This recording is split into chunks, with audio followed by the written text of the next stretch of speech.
Hello friends, आज हम जो कहानी सुनने जा रहे हैं उसका नाम है शैतान गोगो। गोगो हाथी बड़ा शैतान था। अपनी बहुत बड़ी काया पर उसको बहुत गर्व था। अन्य जानवरों को परेशान करने में उसको बहुत आनंद आता था। जानवर पेड़ों की छाया में धूप के दिन में अपना समय बिताया करते थे। गोगो ने उन पेड़ों की डालियों को तोड़कर उनकी समस्या बढ़ा दी थी। एक दिन गोगो अपनी सूंड में पानी भरकर काली चींटी चींटियों के बिलों में डाल दिया था। चींटे चींटियां अपनी जान बचाने में सफल हो गए थे। रेनी तितली और भोगो भोरा अपनी अपनी फुलवारी के फूल पौधे उगाए थे। एक दिन गोगो उनकी फुलवारी में घुस गया और सभी पौधे कुचल डाले। जेजे खरगोश ने अपने खेत में गाजर की खेती की थी। गाजर के पौधे लहलहा रहे थे।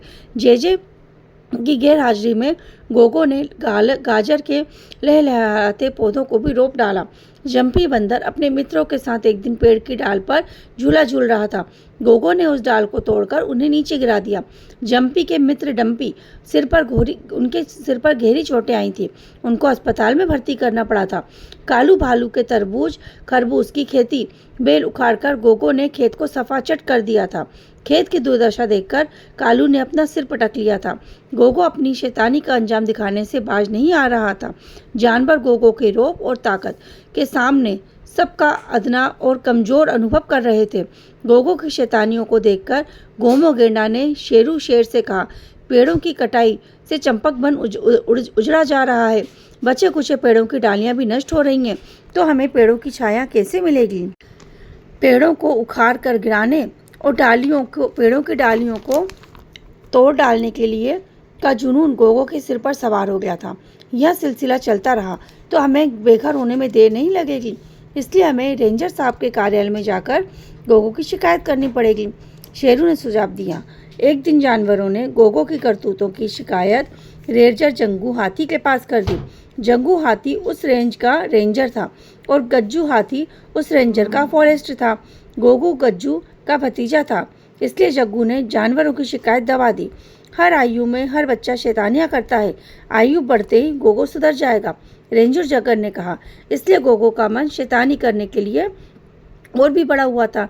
एक बार रात के समय गोगो ने दीमकों की बाम्बी तोड़ दी। बाम्बी तोड़ने में उसको बड़ा आनंद आता था। उस बार बाम्बी की मिट्टी दबकर कई दीपक दम तोड़ चुके थे, कुछ जख्मी होकर अस्पताल में भी थे। जुन्नू दीमकों की रानी थी।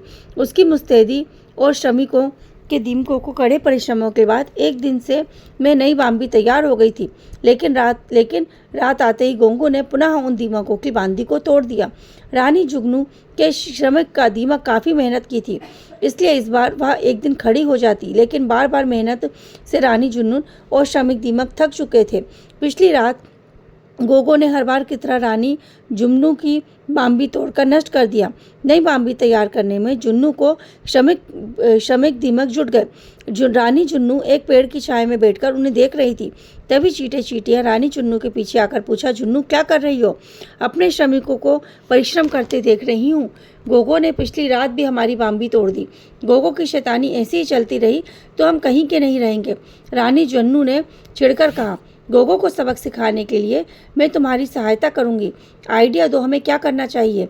रानी जुन्नी ने गोगो को सबक सिखाने के लिए आइडिया सुनाना चाहा। बहन, इस समय कोई आइडिया नहीं सूझ रहा है, तुम ही अपना दिमाग चलाओ।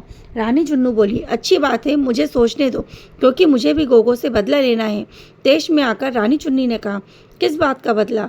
रानी जुन्नू ने पूछा। मूसलाधार बारिश के कारण हमारे बिल में पानी घुस आया था। जान बचाने के लिए हम चींटे चींटियां पेड़ की डाल पर बसेरा कर डाला था। गोगो को भनक पड़ गई तो उसने पेड़ की डालियां तोड़ दी और हम जमीन पर गिरकर जख्मी हो गए। उस घटना का बदला मैं अवश्य लेती हूँ। चलो मैं चलती हूँ, कोई ना कोई विचार आएगा तो मैं तुम्हारे पास आऊंगी। रानी जुन्नी को आश्वासन देकर वह चली गई। कड़ी मेहनत से रानी जुन्नू के श्रमिकों ने दीमक को दिन ढलने से पहले बाम्बी खड़ी कर दी। 2-3 घंटों बाद रानी जुन्नी विचार सोचकर रानी जुन्नू के पास आई। वाह, क्या शानदार बाम्बी तैयार हो गई है, गोगो को सबक सिखाने के लिए काफ़ी है, यह कहकर चुन्नी को आइडिया सुना दिया। नई बाम्बी देकर आज रात भी बाम्बी तोड़ने का मजा लेने के लिए गोगो अवश्य आएगा। शाम ढलते ही अपनी सेना को लेकर आ जाऊंगी। रानी चुन्नी ने अपनी जाबाज सेना तैयार कर दी और उसके लिए चल दी। योजना के अनुसार शाम ढलते ही चुन्नी जाबाज सेना के साथ रानी जुन्नू की बाम्बी में आ पहुंची। तुम अपनी प्रजा के साथ जमीन के अंदर जाओ, मैं अपनी जाबाज सेना के साथ बाम्बी के आसपास रहूंगी। रानी चुन्नी और रानी झुन्नू ने आदेश दिया। ठीक है, स्वीकृति में रानी झुन्नू ने सिर हिलाया। अंधेरा होते ही रानी झुन्नू बाम्बी के जमीन के अंदर दीमकों को लेकर चली गई। रानी चुन्नी की जाबाज सेना बाम्बी के ऊपर आसपास घात लगाकर गोगो के आने की प्रतीक्षा करने लगी। गोगो घूमता हुआ बाम्बी के पास आता दिखाई पड़ा। गोंगू बाम्बी के पास आते ही गोंगू ने अपनी सूंड से बाम्बी को तोड़ना प्रारंभ किया। रानी चुन्नी की जाबाज सेना हजारों की तादाद में बिजली की तरह हमला बोल दिया। सैकड़ों की तादाद में चींटे और चींटियां गोगो की सूंड के अंदर चले गए और सूंड के अंदर जाकर उसको जख्मी करना शुरू कर दिया। दर्द के सिहरन से गोगो बेहोश हो गया। देखते देखते चींटियों की तादाद गोगो के शरीर में छा गई। कई कान के अंदर घुसकर किरोंचे पेदने लगा तो कोई आंखों की पलटी खाने लगा। सूंड के अंदर घुसे चींटियों को बाहर निकलने के लिए गोगो ने कई बार सूंड पटका, कई बार तेज साजिश छोड़ी, लेकिन गोगो का हर प्रयास विफल रहा। जोक की तरह चींटियां सूंड से चिपक गए थे। सूजन से गोगो को झटपटाहट होने लगी। उसने शोर मचाया, बचाओ बचाओ माँ, कहाँ हो, बचाओ बचाओ। आखिर चीखते और शोर मचाते मचाते गोगो धड़ाम से जमीन पर गिर पड़ा। उसके गिरते ही रानी चुन्नी की जाबाज चतुर गोगो छोड़कर 9 तो 11 हो गए। गोगो की चीख पुकार सुनकर गोगो की माँ जगी और दौड़ती हाँफती हुई पहुंची। हाय रे, मेरे बेटे को क्या हो गया? जगी अपने बेटे गोगो को देखकर हक्की बक्की हो गई। माँ दीमकों की बाम्बी तोड़ रहा था। कम्बक चींटियों ने हमला बोल दिया और मेरी सूंड को जख्मी कर दिया। मुझे क्या ज्ञात था कि बाम्बी की दीमकों की जगह चींटियां होंगे। कराते कराते गोगो ने कहा। माँ ने कहा, मैं तुम्हें हमेशा समझाया करती थी कि शैतानियाँ छोड़ दो, लेकिन तुम बाज नहीं आए। सबक मिल गया ना। चींटियों का छोटा सा जीव मत समझो। यह हमारी जाति के पक्के दुश्मन है। हमें इनसे हार माननी ही पड़ेगी। गोगी गिड़गिड़ाने लगा। माँ, ऐसी शैतानियाँ कभी नहीं करूँगा। किसी जानवर, कीट, पशु पक्षी का नुकसान नहीं करूँगा। मुझे घर ले चलो माँ। गोगो को उठाकर जग्गी अपने घर ले गई। लड़खड़ाते हुए गोगो को जाता देख चुन्नी की सेना को हंसी आ गई। तभी राजू झुन्नू ने दीमकों के साथ रानी चुन्नी के पास गई। बहन, तुम्हारी तरकीब की और सहायता से धन्यवाद। तुम्हारी जाबाज सेना ने गोगो को अच्छी नसीहत दी। अपनी खुशी जारी करते हुए झुन्नू ने कहा, धन्यवाद क्यों, हम मुसीबत में एक दूसरे की सहायता करनी ही चाहिए। अच्छा, तो अब हमें घर जाने की अनुमति दे दो। रानी चुन्नी ने कहा। अपनी जाबाज सेना को लेकर चली गई। दूसरे दिन सुबह गोगो को सबक मिलने की सूचना चंपक मन में फैल गई। सभी जानवर, पशु पक्षी, कीट पतंग के बीच रानी चुन्नियों की सहायता करने लगे। गोगो ने उस दिन से सभी शैतानियाँ छोड़ दी। तो बच्चों, देखा ज़्यादा शैतानी करने का नतीजा क्या होता है।